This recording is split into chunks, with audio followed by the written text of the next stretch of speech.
When you first look at different types of Japanese green tea, you'll notice they come in all sorts of shapes and sizes. In this episode, we're going to meet with different farmers all around Japan and learn how they use different production methods to produce the wide variety of shapes you see in tea leaves. First, let's talk about the classic shape of Japanese green teas. Sencha is by far the most common type of tea consumed in Japan, and it has these trademark needle-shaped leaves. When we met with the farmer, Mr. Sakamoto, we learned about which stages in the production process lead to the final needle shapes.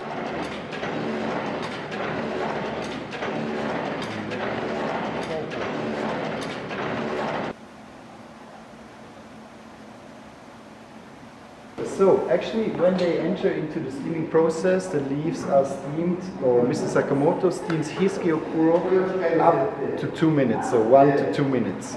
He said when you leave it longer, you got a fukamushicha, so this is a deep steamed tea, which is finer in its note and the umami comes more out. But we can explain this later.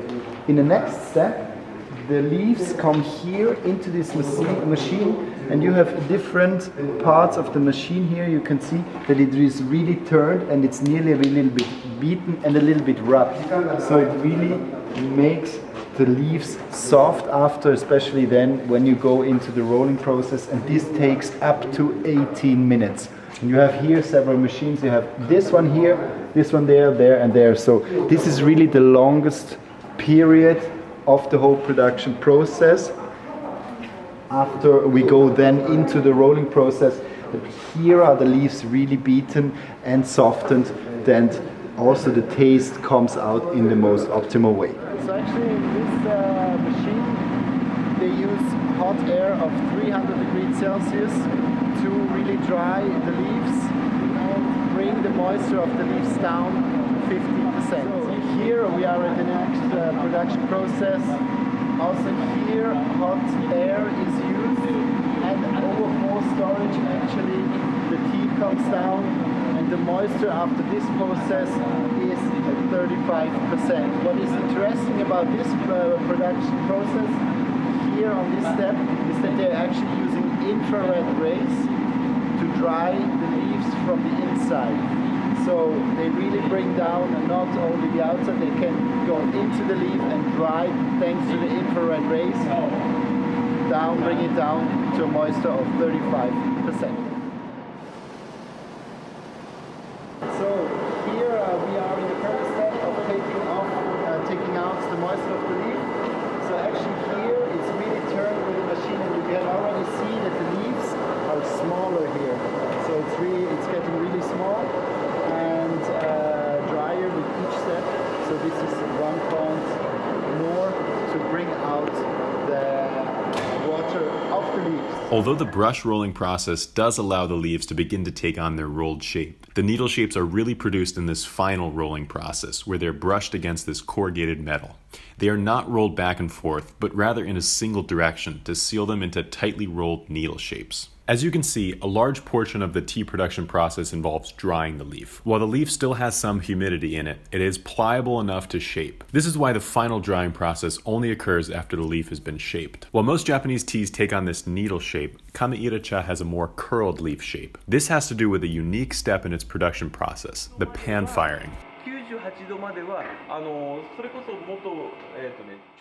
So this is actually a pan which is heated up to around 100 degrees when it is open, 112 degrees when it is closed, and here the leaves stay in just for 1 hour, and this gives it the final touch of this slightly roasted taste.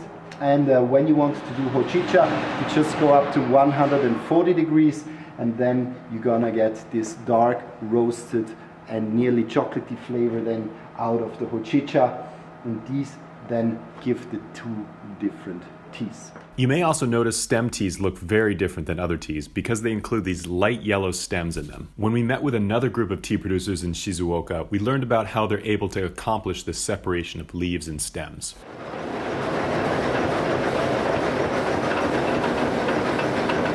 So this is now a stem separation machine, so this machine really separates the stems.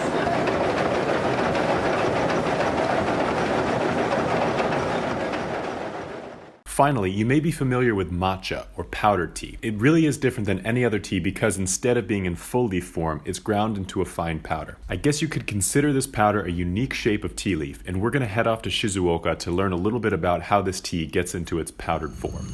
ちょっとこれ重みもないからちょっと粗いですね。粉が粒が大きくなっちゃって。So we just got a pretty good demonstration of how a matcha mill works. So this is a very, very small version of the matcha mill. These farmers purchased this to test it out to see how it works.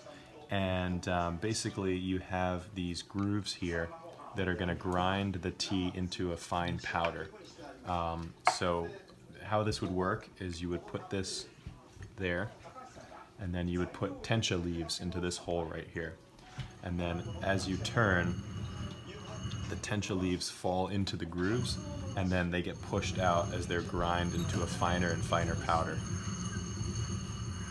Normally, the matcha would be ground in a much larger mill with a larger network of grooves. This allows the farmer to produce a much finer powder that has a smoother taste and mixes in more evenly into the water. As you can see, there are many ways a farmer can influence not just the taste of the tea, but the final shape of it as well. These shapes are not created accidentally, but they actually help to lock in the flavor for longer so that they can be released all at once when it hits warm water. What's your favorite shape of tea leaves? Be sure to let us know in the comments below. If you have any questions about green tea, please feel free to reach out to us and ask. Until then, we'll see you next time.